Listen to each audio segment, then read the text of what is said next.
Break के बाद आपका फिर से स्वागत है मिड के मसाला में। बाजार में हम देख रहे हैं कि उतार चढ़ाव के साथ कारोबार हो रहा है और निफ्टी के जो गेंस हैं अब वो ऑलमोस्ट सारे के सारे फिजल आउट हो गए हैं। सपाट कारोबार कर रहा है निफ्टी।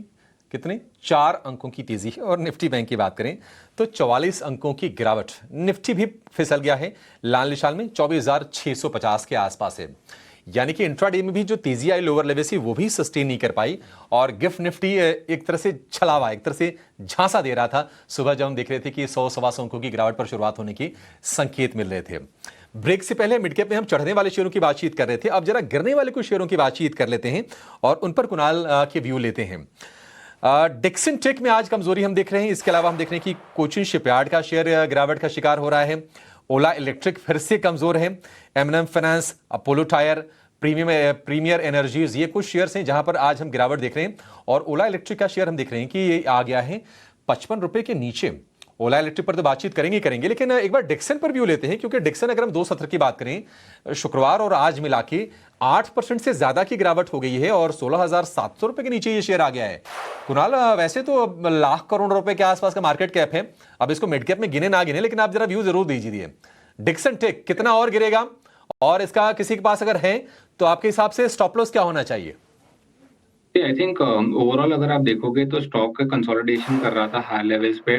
फ्राइडे को ही कंफर्मेशन आ गया था जब स्टॉक ने अपना 20 डीएमए तोड़ दिया था वॉल्यूम्स के साथ। So follow up selling pressure आना था जो आज के ट्रेडिंग सेशन में आया है। जो लोअर एंड पे अभी सपोर्ट बनता है स्टॉक को वो है 15,300 के आसपास। तो करंटली 16,700 चल रहा है। सो मुझे लगता है और भी डाउनसाइड की जगह है। 16,000 15,800 तक शॉर्ट टर्म बेसिस पे जा सकता है और अगर उसके नीचे सस्टेन करता है तो 15,300 तक के भी लेवल्स आ सकते हैं। सो आई थिंक बाउंसेस को यूटिलाइज करें एग्जिट करने के लिए। स्ट्रक्चर वीक हो चुका है। कोई कॉन्ट्रा बेट लेने की जरूरत नहीं है करंट लेवल्स पे। स्ट्रक्चर वीक है और अगर ये 16,000 का लेवल भी होल्ड नहीं कर पाता है तो एक करेक्शन 15,500 तक भी आ सकता है। ठीक है, डिक्सन टेक को लेके ये व्यू, स्ट्रक्चर इसका वीक दिखाई दे रहा है। ओला इलेक्ट्रिक हमने देखा था इसी महीने में शुरुआत में कुणाल 70 रुपए के आसपास ओला इलेक्ट्रिक चला गया था। 40-41 रुपए से जो दौड़ इसने शुरू की और उसकी वजह ये थी कि बहुत सारे फंड्स ने बाइंग की थी ओला में। कुछ अच्छी न्यूज़ भी निकल के लेकर आई है इनकी व्हीकल्स को लेकर, लेकिन फिर से हाल वही और रिवर्स गियर जो लगा है वो हट नहीं रहा है। ओला इलेक्ट्रिक अभी भी मान लीजिए कोई अगर गेंस में है 45-50 वाला इन्वेस्टर या ट्रेडर, क्या आप प्रॉफिट टेकिंग कर ले या फिर आपको लगता है कि नहीं गिरावट पर जल्दी ही ब्रेक लगने वाली है?